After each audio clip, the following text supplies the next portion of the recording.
The first thing I want to do is teach you a new word. And the word is in the language Kirundi, from the country of Burundi, the heart of Africa. And the word is Turakumwe. Ready?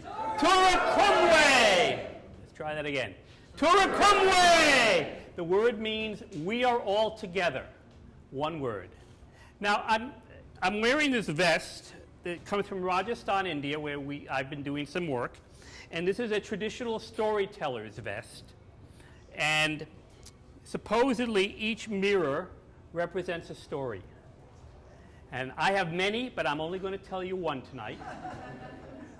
You can come talk to me about stories afterwards, but I want to tell you one story. The story is going to begin pretty dark, and then I'm going to tell you how we're beginning to transform that story.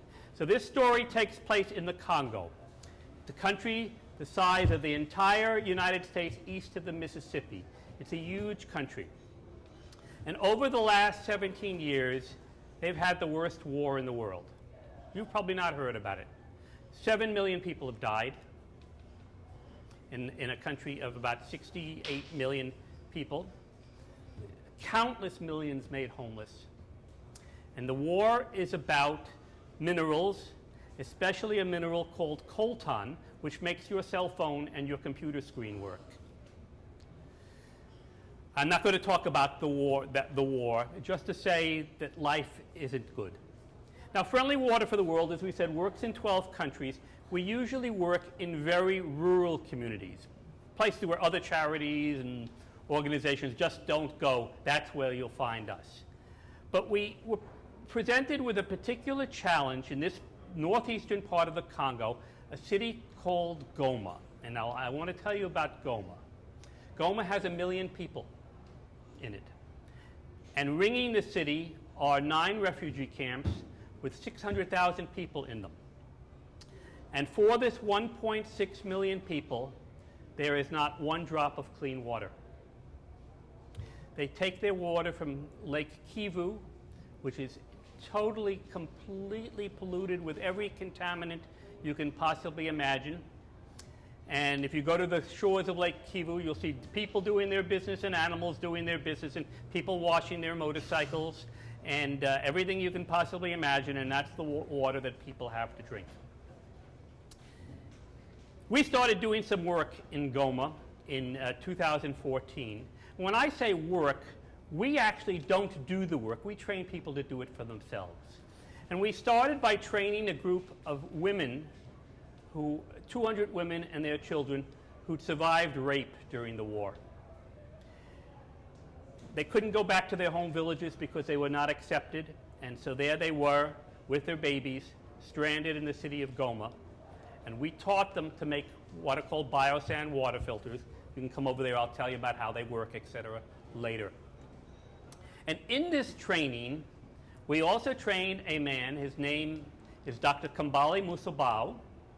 And Dr. Kambale has basically health clinics for war orphans. Basically, he runs 3 health clinics for war orphans, and he's a surgeon. He had a surgery at the local hospital. And after we showed him how we could eliminate waterborne illnesses, which would be setting the entire population, he literally quit his surgery, saying, you know, in the surgery I can save 1 or 2 people a day. In this way, I can save thousands. Well, in the city of Goma, since January of this year, there's been a raging cholera epidemic. It's a nasty disease, can kill in as little as 6 to 12 hours. All water comes from the water. And in the city of 1 million people, there were 100,000 cases and more than 2,000 deaths since January.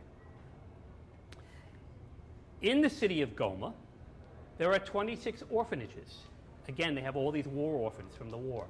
Many of these orphanages used to be in the countryside, but it's too violent. And they brought them into the city in terrible, terrible conditions. And in June, Dr. Kambale visited every single one of those orphanages and discovered that there had been more than 700 cases of cholera and 67 deaths. And the deaths were particularly horrible because you can imagine the children who were traumatized from being orphans from the war. And then children would literally dine in the beds next to theirs. The orphanages couldn't afford hospitalizations. They couldn't afford medications. And in many cases, they couldn't even afford coffins. But he also discovered something interesting. We had already these women I spoke about, had put biosand filters in 5 orphanages. And he discovered that in those 5 orphanages, there was not a single case of cholera. And so with our help, and the help of the women that we trained, he placed biosand filters in starting June 15th, in every single orphanage in the city of Goma. And on September 2nd of this year, with careful health monitoring, we are able to report there is not one case of cholera in any orphanage in the city of Goma.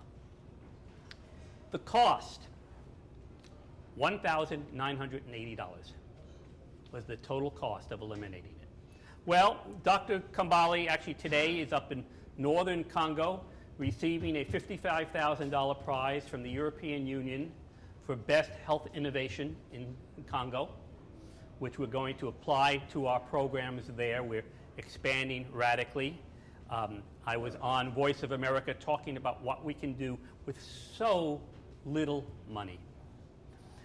We train people in the United States. You'll see some pictures who wish to go work abroad, and we do that every year up in Anacortes, Washington. We train people there, but mostly what we do is we raise funds in which we provide technical assistance, and we're cheerleaders. And I have to tell you, of the 3 things, the last one is the most important. I want to thank Cal for having us. I know that when you dance, you don't want to have loose change jingling in your pockets, so you can deposit it up there. And if you want to have more information about what we do, I have a press advisory about what we actually did in the city of Goma. And we have plans, slowly but surely, to wipe waterborne diseases away from the city of Goma. And I thank you so much. Tura Kumwe! Thank you.